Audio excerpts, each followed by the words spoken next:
People often make their own yardsticks to measure others' actions and to find a way of criticizing them. They make their own measuring tapes to determine the deeds of other people and thus find ways to put down them. The gospel of the day is an invitation to examine this common human tendency of assessing others' actions based on our own standards and speculations. In the gospel, we see the disciples of John who come to Jesus with a critical query. Why do we and the Pharisees fast, but your disciples do not fast?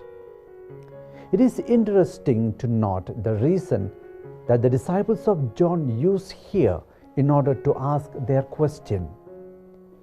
It would be something like, we, the disciples of John, we follow our Master in leading an ascetic and hard life.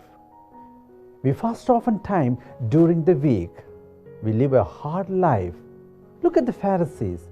They too fast twice a week, which is more than a stipulated requirement of the law. But look at your disciples. They're only found to be enjoying life. Why don't they fast like we do? They had perhaps made their own yardsticks to measure the actions of the disciples. But the Lord asked them to change their standards and the measuring scale of judging other people. He gives an example of the bridegroom and the context of a marriage. He compares himself to the bridegroom and says, marriage is a time of joy and celebration, not of mourning or being sad. It's a time of feasting, not fasting. A time of feasting on God's tremendous providence and grace.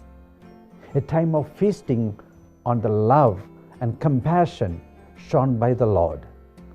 Thus he teaches his disciples and us not to be tied up by the mere ritual practices. Rather, find meaning in all that we do and celebrate in life. Let us pray.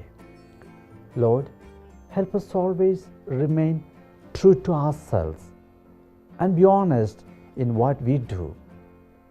Let the love and kindness of God always radiate in us, and thus we know for sure that we live and celebrate life with you always. Amen.